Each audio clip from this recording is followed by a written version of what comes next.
Kasus 6 anggota TNI AL yang diduga melakukan aksi penganiayaan pada seorang warga berinisial FM hingga tewas di Purwakarta, Jawa Barat, terus bergulir di Pengadilan Militer Kota Bandung. Udah enak. Saya nggak pernah ributnya sama Idan. Makin sakit. Suami saya nggak ada. Dulu saya suami saya nggak mau. Bisa bebas kalau suami saya dihidupkan kembali. Saat ini, sidang memasuki tahap pembacaan pledoi. Usai auditorat menuntut 6 terdakwa dengan kurungan selama 10 tahun penjara. Istri korban, Rina Regina Boru Hombing, histeris karena dalam pledoi, para terdakwa meminta keringanan hukuman.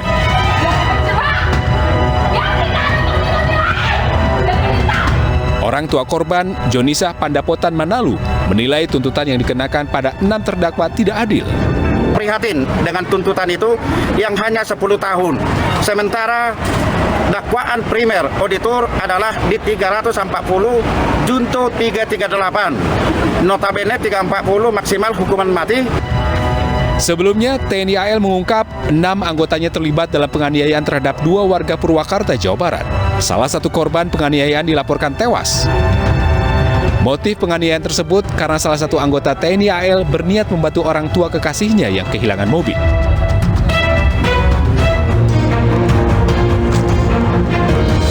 Selamat malam, apa kabar Anda pemirsa? Informasi kericuhan dalam sidang militer tadi menjadi pembuka jumpa kita di iNews Prime.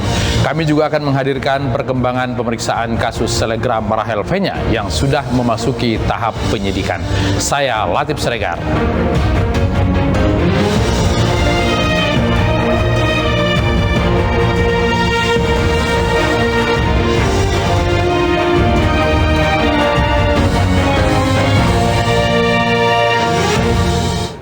Puluhan ibu-ibu pedagang pasar Lelo di Sumatera Utara mengamuk karena akses pintu masuk ke pasar ditutup.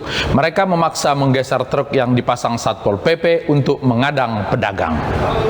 Kau diam kau, memang iya kan mama kau jangan dipegang. Kau diam kau.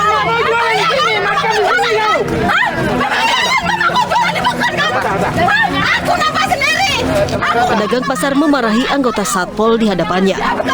Ia protes karena petugas Satpol PP berbaris menutup akses pintu masuk ke Pekan Pasar Lelo, Serdang Begadai, Sumatera Utara. Para pedagang tak terima tempat mereka mencari nafkah di Kecamatan Seyerempah, Serdang Bedagai ditutup petugas.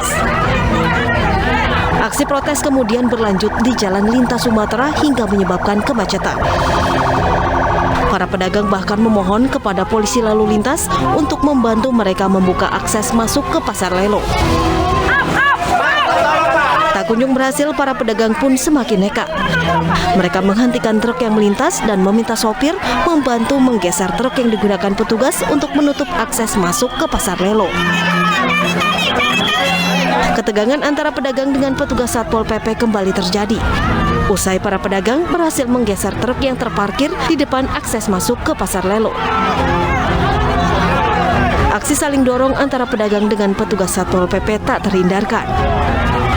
Guna mencegah adanya bentrok, puluhan petugas Satpol PP yang berjaga di depan pintu masuk memilih untuk mundur dan membiarkan para pedagang masuk. Bagaimana pasar yang sudah siap pemerintah itu ditempati oleh masyarakat, oleh pedagang, dan kita belajar juga di sini. Itu adalah salah satu upaya kita juga.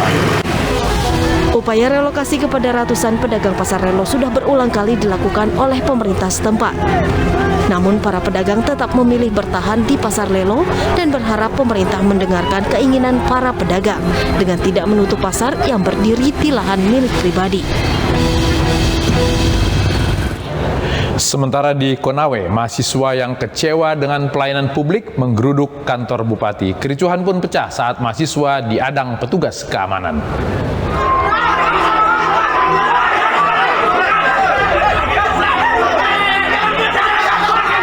Saling dorong antara mahasiswa dengan aparat tak terbendung saat unjuk rasa memprotes pelayanan di kantor Bupati Konawe siang tadi.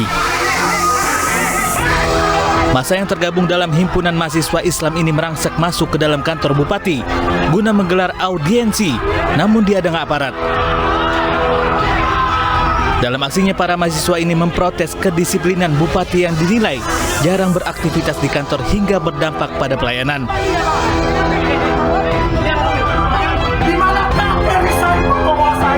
Selain memprotes pelayanan publik, massa juga menuntut agar Pemkab memberikan jaminan kepada para calon tenaga kerja lokal yang ingin masuk ke perusahaan nikel agar terlepas dari pungli yang dilakukan oknum-oknum tertentu.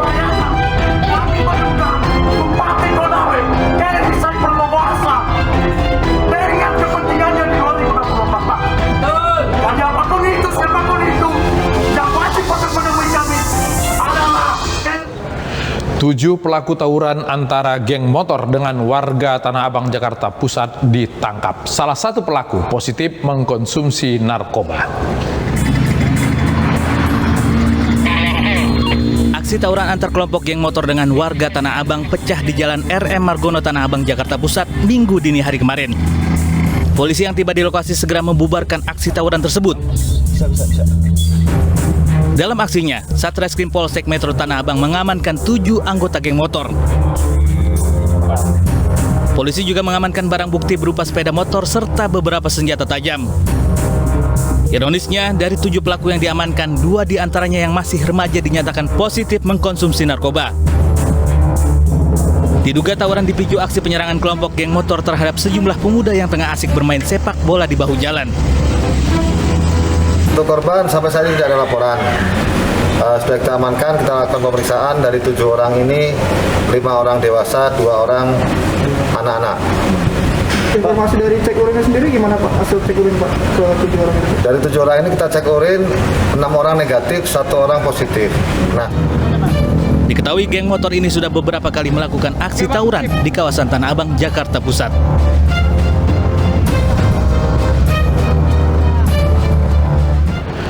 Akibat sopir mengantuk, sebuah dam truk bermuatan pasir terguling setelah menabrak pembatas jalan. Akibatnya, jalan protokol Gatot Subroto Jakarta macet hingga 2 km.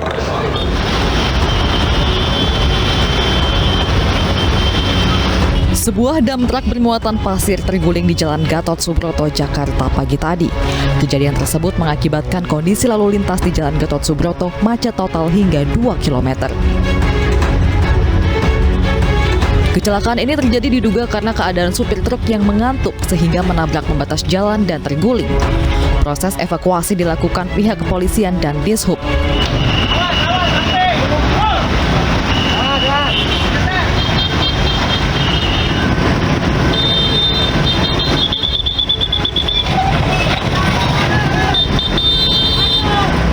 Akibatnya, sejumlah kendaraan yang hendak menuju Cawang dialihkan melalui flyover.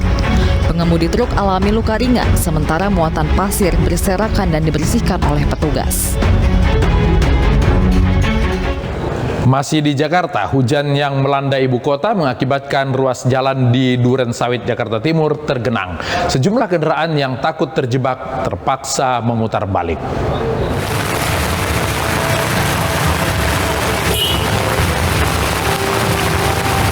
Pengendara motor ini nekat menerobos genangan setinggi 70 cm di kawasan Nusa Indah, Jakarta Timur sore tadi. Hujan deras yang menerjang ibu kota selama hampir 1 jam membuat jalan Nusa Indah Duren Sawit terendam. Sebuah mobil yang mencoba menerobos genangan air pun mengurungkan niatnya lantaran khawatir terjebak banjir.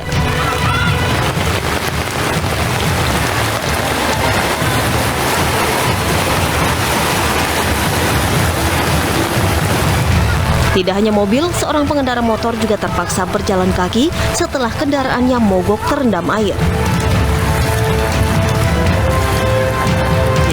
Sering Mas. Ini bawa naik motor apa jalan kaki nih Mas? Naik motor Mas, motornya mogok di sana. Oh, mogok motornya. Iya. Kan dalam kalau di tengah sana ya? Ya lumayan dalam, selutut dewasa lah. Selain akibat guyuran hujan, diduga banjir juga disebabkan oleh buruknya sistem drainase yang berada di sepanjang jalan Nusa Indah Duren Sawit. Kegiatan 2 kafe di Bekasi yang melanggar aturan jam operasional dibubarkan petugas. Hebatnya, kedua kafe itu beberapa bulan lalu juga pernah disegel karena melanggar aturan.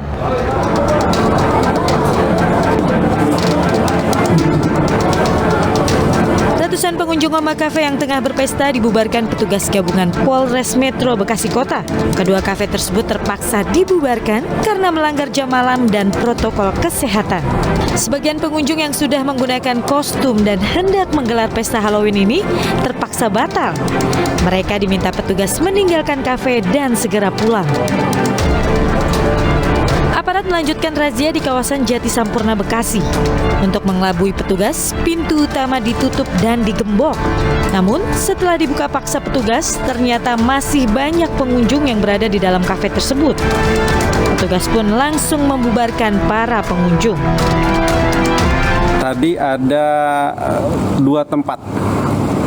Ada 2 tempat hiburan yang melanggar. Di mana lagi itu Dan? Tadi satu di Cafe Oma di wilayah Bekasi Selatan dan satu lagi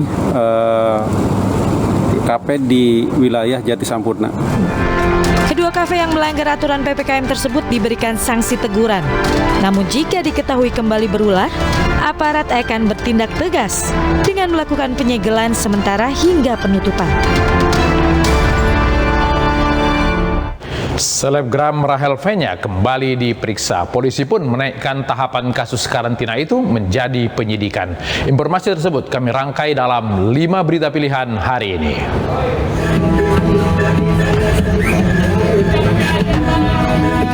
Kerumunan acara musik ini terjadi bukan dalam sebuah konser maupun panggung hiburan.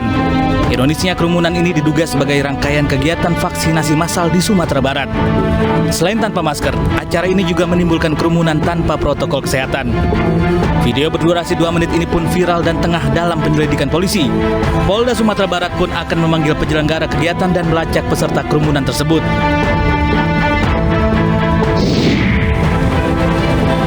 Pengendara motor ini kabur menghindari Satpol PP yang tengah menggelar razia masker di kawasan Hasim Ashari Gambir, Jakarta. Meski ada yang berhasil lolos, namun sejumlah pemotor lainnya berhasil diberhentikan petugas. Pengendara yang kedapatan tidak memakai masker kemudian didata di posko penindakan. Sebagian pengendara yang melanggar protokol kesehatan pun disangsi menyapu jalan. Razia ini digelar untuk mencegah terjadinya gelombang ketiga penyebaran COVID-19 di ibu kota. Usai hampir 6 jam diperiksa, selebgram Rahel Fenya akhirnya keluar dari Polda Metro Jaya. Rahel diperiksa atas kasus pelanggaran karantina kesehatan usai dirinya pulang dari Amerika. Dalam pemeriksaan ini, Rahel datang didampingi kuasa hukumnya dan Salim Nauderer yang kerap diklaim sebagai kekasihnya. Penyidik di Treskrim Polda Metro Jaya pun telah menaikkan status perkara ke tahap penyidikan. Polisi akan segera memeriksa kembali para saksi untuk menetapkan tersangka dalam kasus ini. Sebuah pabrik mebel di Jalan Mastrip, Gang Surya, Surabaya pagi tadi dilalap si jago merah. Banyaknya material yang mudah terbakar membuat api cepat merambat ke bagian lain. Petugas menerjunkan 15 unit pemadam kebakaran agar api tidak meluas ke permukiman di kawasan pabrik. Setelah 1 jam berjibaku, petugas pemadam kebakaran kota Surabaya akhirnya berhasil menguasai api. Akibat kebakaran ini kerugian ditaksir mencapai ratusan juta rupiah. Hingga saat ini penyebab kebakaran masih dalam penyelidikan. Begal sadis yang menewaskan pegawai Basarnas akhirnya ditangkap polisi. Polda Metro Jaya menangkap 3 pelaku dan 1 lainnya masih buron. Masing-masing tersangka memiliki tugas berbeda mulai dari joki hingga yang mengancam korban. Kini eksekutor yang menikam korban masih dalam pemburuan. Dari penangkapan pelaku, polisi menyita celurit dan pedang yang digunakan untuk melukai korban. Ketiga pelaku dijerat pasal 365 dengan ancaman 15 tahun penjara. Tepatkah penghapusan sejumlah persyaratan remisi bagi koruptor? Kami akan mengulasnya bersama Wakil Menkumham 2011-2014, Denny Indrayana. Tetap di iNews Prime.